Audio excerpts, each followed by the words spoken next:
For years, I believed happiness was something I had to achieve through success, balance, or even reaching that perfect life. But here's the truth I've discovered. Happiness isn't about achievements or getting it all together. Hi, I'm Nancy Freedman. I'm a happiness coach, author, and lifelong learner, passionate about helping people find simple, lasting ways to live healthier and happier lives. With over 20 years as a nurse and decades of personal growth, I combined professional expertise and life lessons to guide others towards true happiness and resilience. Happiness comes from your heart. It's found in the simplest, most childlike moments. A shared smile, a small act of kindness, or just taking time to listen to your heart. In today's video, I'll share why chasing balance is a myth and how micro actions, the tiny intentional steps, are the real key to creating sustainable happiness. Let's break it down together and find joy in the small things.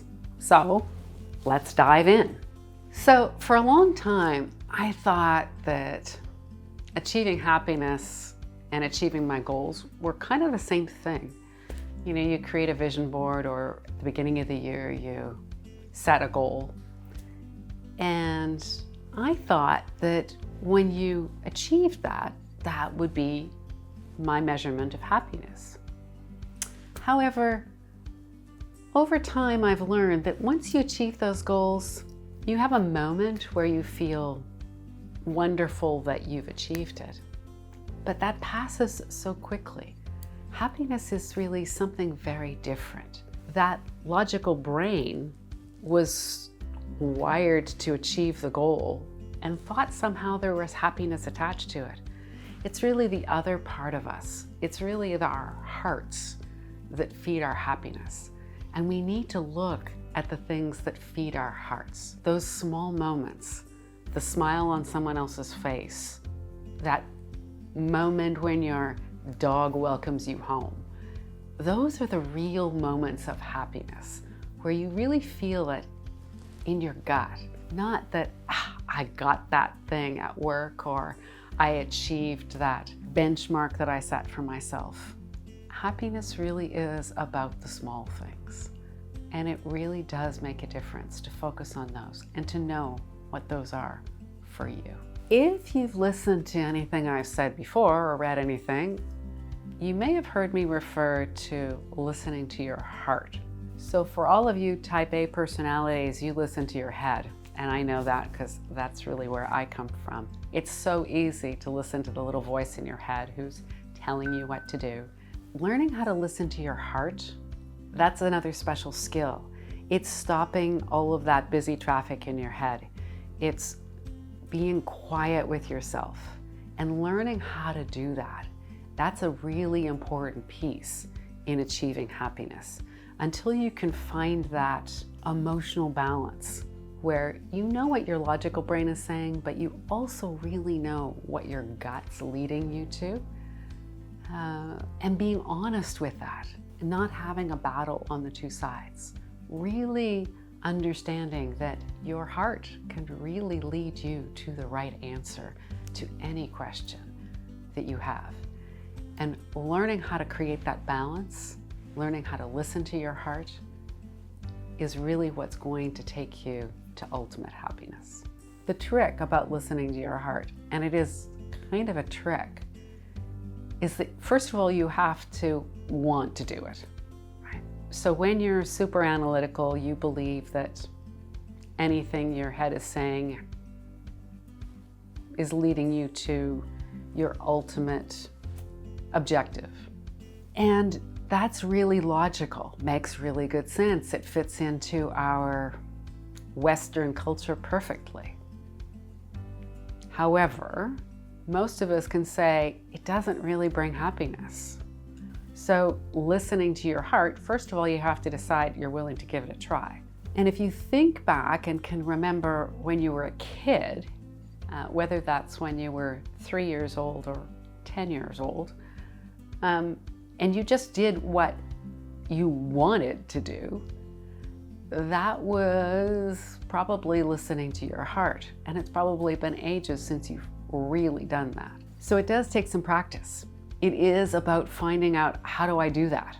So you need to think about times where you have listened to your heart, gone with your gut, really felt that it was the right thing to do, even if there was some logical argument that said it wasn't. And maybe try to recreate that experience. One other way that you can start to do this is to get into your spiritual side. And that would be using a little bit of quiet meditation. Now, that's a big step forward for a lot of us analytical folk, but it can be done in a variety of ways. It could be something as simple as finding an exercise, a repetitive exercise, where you can kind of zone out. Get to that quiet place where the little voice in your head isn't quite as loud. You know, I used to do it by swimming. I would swim laps and I wouldn't think about anything else. It might be going for a jog, or you might be able to do it by quietly sitting in the bathtub and having a moment to yourself. It's about testing out those things and finding out what it is for you that lets you quiet your brain enough to let your heart speak to you. So practice a little bit, see what suits your mode, and then grow with it. I'll continue to share other tips and tricks along that way, because it is a growth. You don't get to meditate overnight. It's not something that you learn how to do instantly. We grow into knowing how to do it in small bites. So happiness is sometimes hard to put your finger on. So what really made you feel happy? I've always had pets in my life, so I can always go back to them. It's nearly impossible to feel anything other than happiness when your furry friend greets you. Spending time with them is a great thing, but that's not the only thing that brings happiness. I think when I can gift somebody something that they really love and I see the smile on their face, that brings happiness to me. It can be a complete stranger. Doing a good deed, even if the person doesn't know that I've done that good deed, that can bring me happiness. And it's a feeling that comes kind of in your heart. You know that was a lovely moment. It's somebody smiling back at you. It's a really honest thank you. It's a text message in that moment where you really needed to hear from that person. Or it's the magic of the world when things just align the way they should.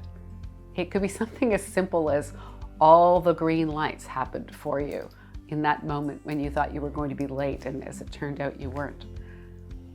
It really is the tiny little things. And if we can acknowledge those little things and recognize them for what they are, live in that moment and relive those moments, that brings us the real happiness, the real soul filling, the stuff that fills our cups. That's really what happiness is. And it is all about the simple things.